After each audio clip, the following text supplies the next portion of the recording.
would like, if I may, to take you on a strange journey.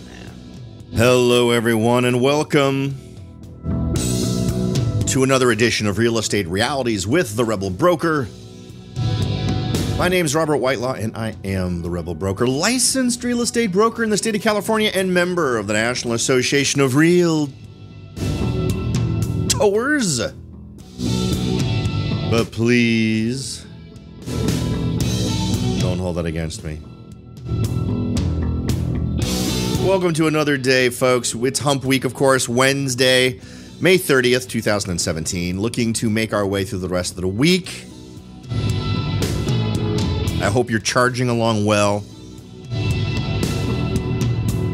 We're going to have kind of a summary chat. Well, it's not really. I'm not even sure this covers everything we've talked about. But in terms of the shenanigans relating to your credit score, we've done a few shows in the past about specific things, and there's a good sort of summary layout at Zero Hedge on this topic that I think is worth reviewing.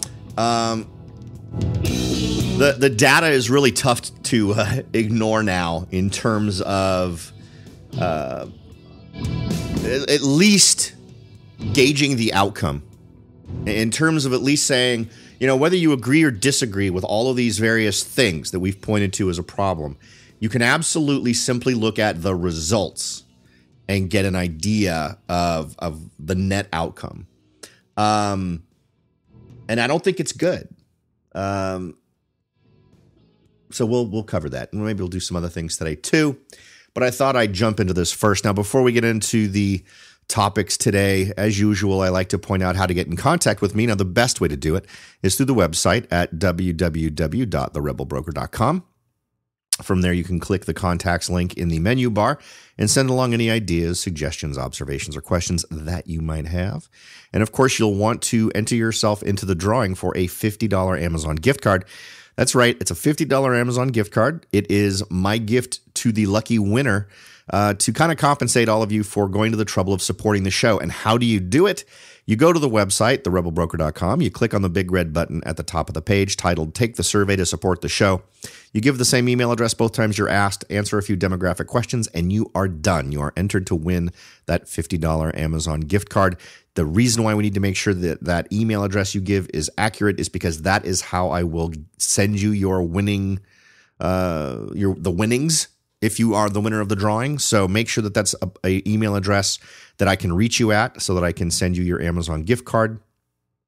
Before I send along the gift card, though, I do verify. I send off a verification email to make sure that there's actually someone on the other end so that the $50 doesn't end up just going into an abyss from which it will never return.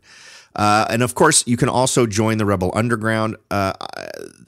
There's the easiest way is to simply text the word Rebel Broker to the number 44222. That's the word Rebel Broker, all one word, to the number 44222. You'll get a response via text, that'll confirm that you've reached out to who you intended to reach out to, provide the information that they ask for, and you're all set. And what that'll basically get you is exclusive content that really is only released for folks in the Rebel Underground. Right now, there is a video on narrowing down your selection process for finding investment properties when you start at the metro level and drill down some techniques to use to do that. There's another video in the works that gets into more detail on analyzing a specific property. So those are all things that are exclusive to members of the Rebel Underground. And the other thing I'd like to do is say hello to the folks on YouTube. I tell you, I'm amazed. YouTube just sort of happened.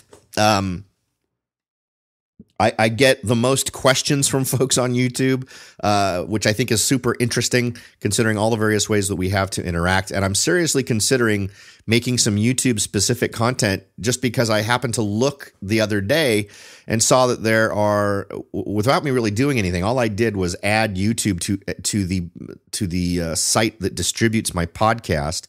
It automatically created the little poster that shows up for the videos, and I figured, why not? It automatically transcodes it into something usable on YouTube. So why not do it? And I'm amazed at how many people like to listen to the show on YouTube. And it seems like a waste of the visual medium to not do something there. So I'm thinking about doing something either once a month or once a week or on some regular interval where I can do some YouTube specific content just to acknowledge how grateful I am to the folks that are going out of their way to consume the show that way. Because in addition to having folks who are just full on subscribing, the number of folks listening to the show there on a semi-regular basis, at least, is kind of amazing to me. So particularly since I haven't pushed at all. So thank you for that, for those of you who are doing that.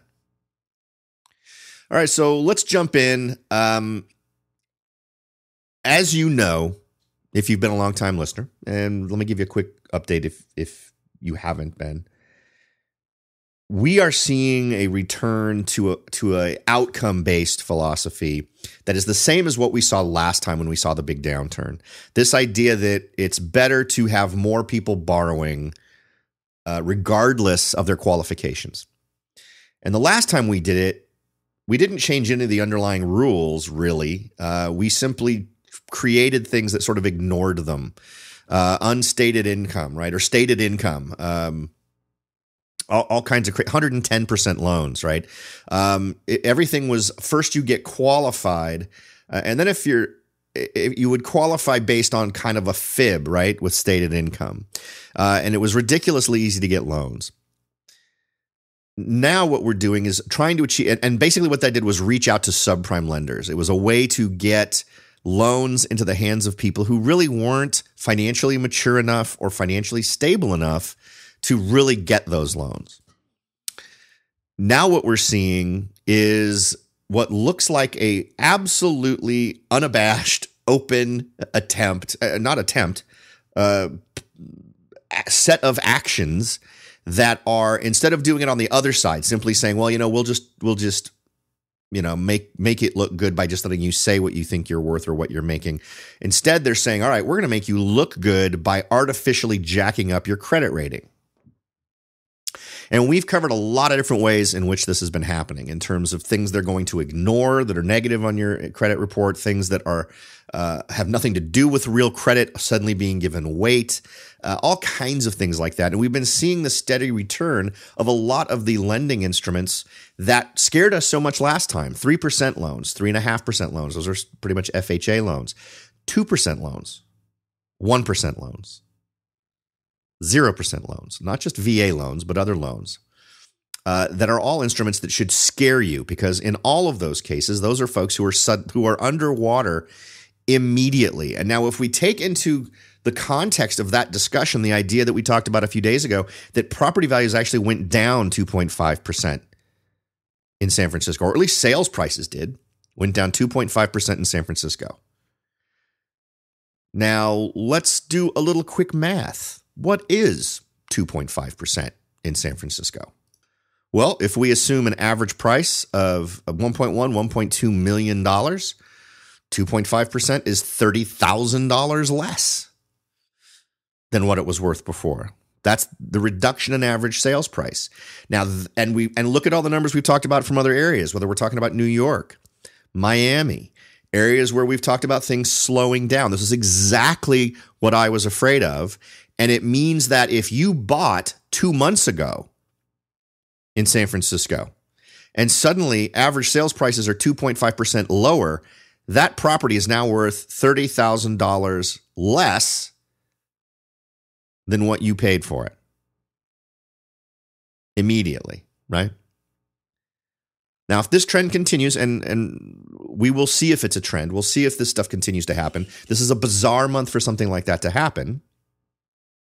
We'll see how things go as we move into the months that tend to show more activity.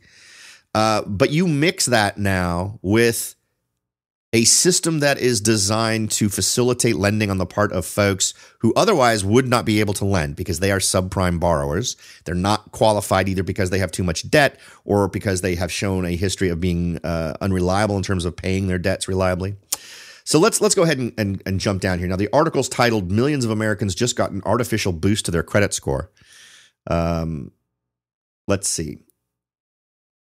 The FICO folks, the company behind the crucial FICO score that determines every consumer's credit rating, quote, will stop including in its FICO credit score calculations any record of a consumer failing to pay a bill if the bill has been paid or settled with a collection agency.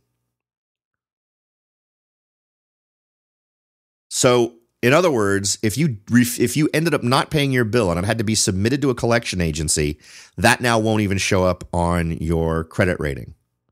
Now, if I was a lender, if I was a guy and I had a booth set up and I had thousands of dollars to loan and I wanted to order those people in terms of reliability as a borrower, I sure would want to know that the last person who loaned them money had to go to someone else, had to sell the loan at a discount to someone else, potentially. That's not always what happens, right? That it could have just gone straight to a collection agency. But in any event, someone else had to be brought in with that costing me money, right? A collection agency doesn't work for free. A collection agency is going to take an amount of what they collect. It depends on the circumstances, but that's a cost to me as the lender. And now I'm not going to know that. That's not going to be part of the credit score. I'm not going to be able to know that as a lender. So first thing is, banks suddenly are not able to have the level of confidence in credit scores that they used to have. Now, I don't think this will be a realization until something bad happens. But it'll either result in all of these credit reporting agencies having to tighten their belts back up to where they were before in order to regain the confidence of financial institutions, or the financial institutions are going to find some other way to do this. Back in March, the latest push to artificially boost FICO scores, the Wall Street Journal reported, quote, many tax liens and civil judgments will soon be removed from people's credit reports. The latest in a series of moves to omit negative information from these financial scorecards.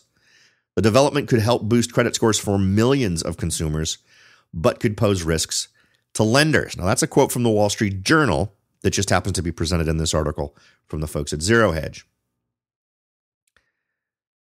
The most important number at the base of every single mortgage application was set for a series of adjustments which would push it higher for millions of Americans. Here's what's kind of nuts about this. The outcome of these changes was clear for the 12 million people impacted. It will make many people who have these types of credit report blemishes look more creditworthy. The average credit score, and here's, and a lot of people may have a dispute with this in terms of, you know, what's happening, why it's good or why it's bad, and may not entirely want to embrace the idea that I think these are bad things. However, you can't argue with what the net result is. The share of consumers deemed to be riskiest with a score below 600 hit a new low of roughly 40 million, or 20% of U.S. adults who have FICO scores, according to Fair Isaac. That is down from 20.5% in October and a peak of 25.5% in 2010. So the net result can't be argued with. Far more people, to the tune of what could be 12 million, suddenly have seen their credit ratings improve, and far fewer people are deemed the riskiest. Now, do any of you honestly believe that this is a natural occurrence? That, oh, it's good news. It simply tells us there's far fewer risky borrowers out there. I don't believe that for a second. I believe it simply tells us that our ability to measure the level of risk for borrowers has been eroded by these changes, which of course results in a lower number of people put into the riskiest categories. Let's see. Now, they go on to say, of course, to be fair, we are also reaching that critical 7-year point where the previous wave of mortgage foreclosures start to magically disappear from the FICO scores of millions of Americans. Right? Remember, we've talked about this for a long time. You know, what is the net effect when all these folks who have their credit reports affected by a bankruptcy or a mortgage foreclosure have that 7-year point come, which we've reached, suddenly see their doors open again? Mix that with this idea that while that's gone, lots of other potential credit challenges that they may have faced won't be there because of these changes. Some 500,000 Chapter 7 bankruptcy cases were filed in 2007, a figure that swelled to nearly 1.1 million in 2010, according to the Administrative Office of the U.S. Courts. So imagine all of these folks unburdened by that past credit problem now being potentially back in the mix. And in addition to having that no longer being in effect, get the boost that we've been adding to this system for the last year and a half. Now let's get one more quote from the Wall Street Journal. And while I'm reading this, I want you to think about all the debt chats we've had now over the last week. All the different elements of debt we've talked about, whether it was personal debt relating to car loans, credit cards. We saw a big jump in HELOCs, big jump in credit card debt. We've seen a big increase in defaults on credit card debt. All of these various things are creepy. Wall Street Journal points out, quote, that this change will help to, quote, boost originations of large dollar loans for cars and homes. And imagine that door being open to American households that are already burdened with a ridiculous amount of debt. Another quote from the Wall Street Journal, quote, fresh starts for credit reports are likely to help boost originations of large dollar loans for cars and homes.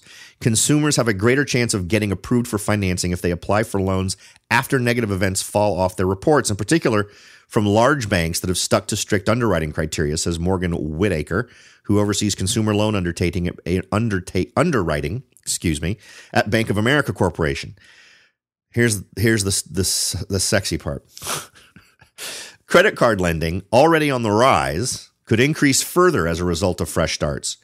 Consumers who have one type of bankruptcy filing removed from their credit report experience a roughly $1,500 increase in spending limits and rack up $800 more in credit card debt within 3 years, according to the Federal Reserve Bank of New York. All right. Now, another thing to gauge on, right? Sometimes what we do on this show is cover items like changes in household income versus household indebtedness and stuff like that. Well, according to an article I came across yesterday, what we have seen is that household income has gone up 0.4%, but at the same time, expenditures have gone up 0.4%. I want to share that article with you. Here it is. Personal income increased 0.4% in April. Spending increased 0.4% as well. So at the same moment that folks were suddenly seeing a little bit more money in their pocket, they immediately turned around and spent every freaking dime. So that's not encouraging either. If we see increasing debt, we see increasing access to borrowing large chunks of money. If we see increasing HELOCs, increasing defaults in credit cards, these are all things that should not be making us happy. And boy, I tell you, every day I think I want to come up with something more happy to discuss, and then more of this kind of stuff comes across my desk. These are all things that continue to paint a negative picture, and I actually did a little kind of seminar thing today. I sat down with some folks and we just chatted about real estate investing, how to do it, where to do it. And we went over a lot of the things we've talked about in this show. It was really very interesting. I actually encountered someone who also is planning on selling real soon, as fast as they can, because they also believe the market's going to go down. And a couple other folks who I chatted with after I finished doing sort of the intro presentation were really hot to talk about the Healthy California Act. It actually came up at the beginning of the sort of intro to investing seminar thing, I guess you could call it. And one person in there thought that the governor won't sign it. And I don't think that's a totally unreasonable position to take, but I don't think the opposite is unreasonable either. We don't call him Governor Sunbeam for nothing, or Moonbeam. Is it Moonbeam or Sunbeam? I think it's Moonbeam. But just because it's absolutely nuts, but it's got that popular appeal, right? So we'll have to see. I think that actually casts the die ridiculously if that happens. So it may be so out there that even Governor Moonbeam won't sign it, but time will tell. It wouldn't surprise me at all if it gets to his desk, though. So again, we'll just have to keep our eyes on it. All right, folks, we're going to take a quick break here for a second, so don't go away. We'll be right back with more stuff. Are you ready to jump in and start your search for your first investment property? Maybe you've decided that it's time to own your own home, or maybe you're ready to sell your home and move on to something new. No matter what your goal is, the Rebel Broker can help. That's right, aside from hosting this show, I am also the owner, broker of Whitelaw & Sons Real Estate Services right here in Silicon Valley. With over 25 years experience serving Silicon Valley, Morgan Hill, San Martin, and Gilroy, I or one of my great agents can help you achieve your goals in real estate. So if you're ready to look into taking that next step towards achieving your real estate goals, point your browser at www.soldbyrobert.com. That's www.soldbyrobert.com and get in touch. Let me show you how I will earn your business and your respect. Again, that's www.soldbyrobert.com, or you can call me at 408-852-0525. California Bureau of Real Estate ID 00984-909. Hello, everyone, and welcome back. Oh, boy, I tell you, it's always interesting to chat with other folks who are just sort of trying to understand what goes on in the real estate world and maybe show a little interest in it. But I'll tell you, one of the most amazing things was during this little presentation I did today. Really, it was interesting to watch their eyes go wide as we discussed where are the best places to invest. And we talked about a few, and it was interesting that there wasn't a single California community on the list. And this was, I'm pretty sure we already covered this list, frankly. I think we covered it at the beginning of the month. But it was most recent data. I think it was one of those ones, you know how we, on this show, we'll cover 2 or 3 different sources on that kind of data in terms of return on investment. And one of the ones I think, there was some area in Georgia, and it was something like some 20% return on investment.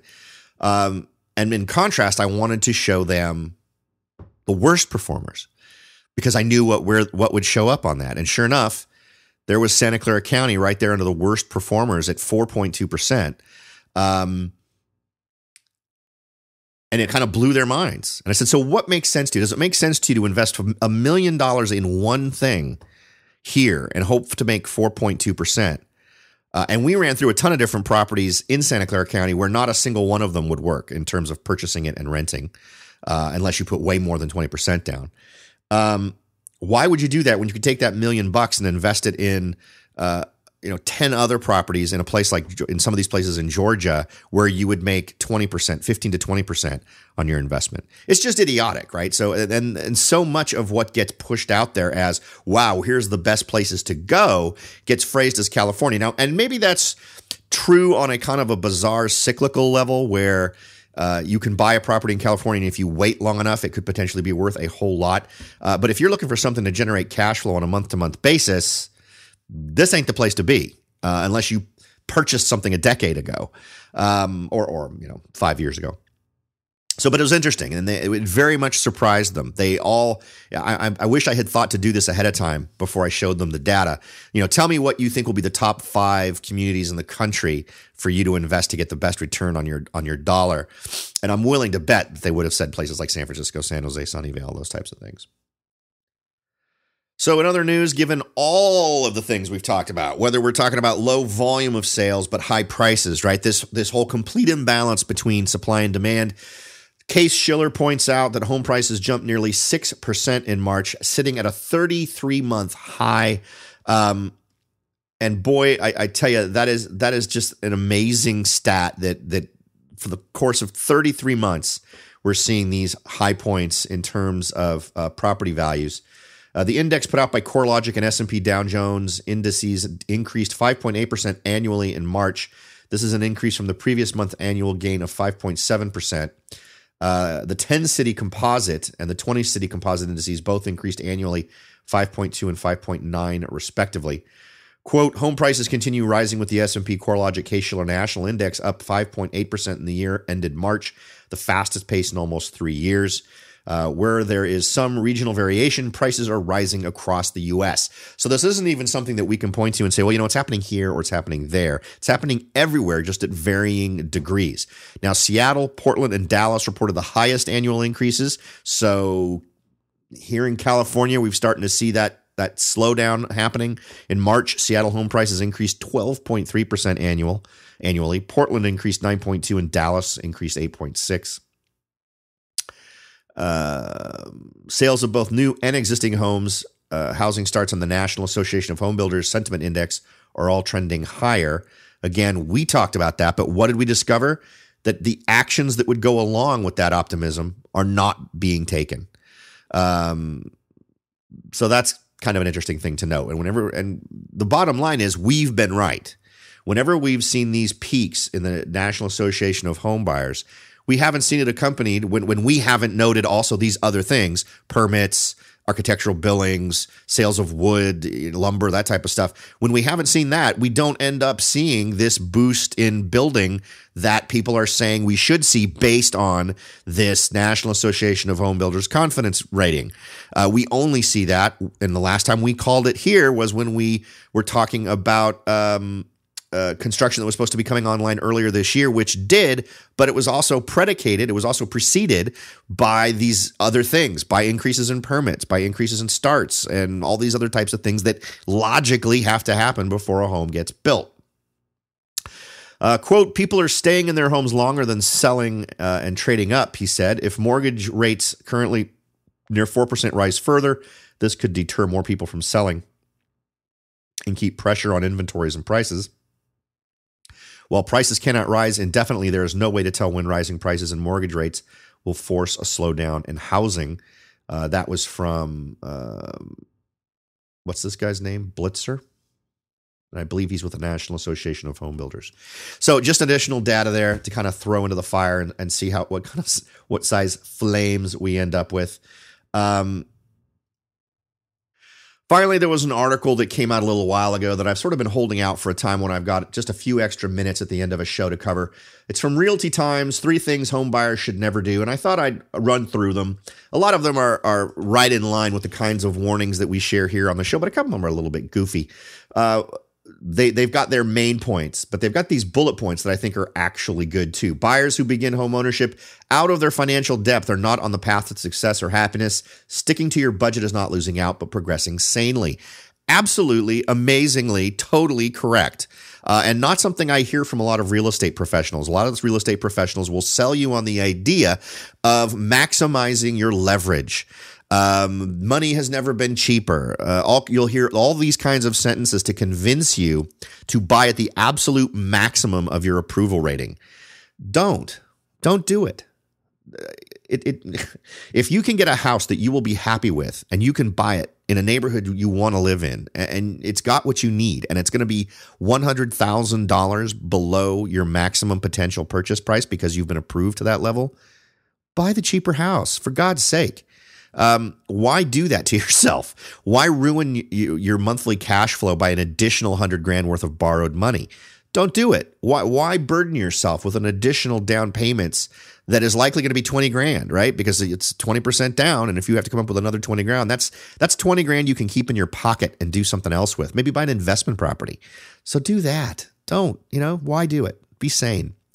Next, research. Savvy buyers who ask questions and uncover deal-breaker property weaknesses will not end up as extremely disappointed property owners faced with expensive problems to correct or lawsuits to fight. Absolutely, but also expect that and demand that your real estate professional is an active participant in that process. One person who you should absolutely be able to rely on in this transaction is your real estate agent to point out, hey, you know what? This element concerns me. I believe we should get another inspection for this. This is weird. I'd like to have someone look at that. These should not be folks who are just yes men nodding their head, guiding you through not really guiding you through a process, but simply sort of pushing you along. Now we come to the very first item on their 3 list. There's a lot more than 3 things here to talk about, but they're broken up into 3 groups, and we haven't even gotten to number 1 yet. So here's number 1: never quit. And this one I'm not 100% behind because it really depends on how much time you look at marketplaces. Real estate values continue to rise, rarely getting cheaper. Give up and you end up with nothing. If you quit, you'll join the ranks of those who spend the rest of their lives talking about the real estate that got away. I would also suggest that if you are someone who bought that home at the peak in 2005, or 2006, you may not feel like you lost. You may not feel like a lucky one. Now you've had to wait, and some of you have now gotten to the point where you can now sell it for a little bit more than what you paid for it. But there's a lot of folks who aren't in that boat. So be realistic. And when you see crazy market things happening, when you see ridiculous lending practices in place, when you see situations where debt is running rampant and more of it is being facilitated, maybe you need to worry a little bit more about that. Maybe a slightly more conservative view is not unwise. Number 2, never rely on verbals. I don't even know why this is a thing.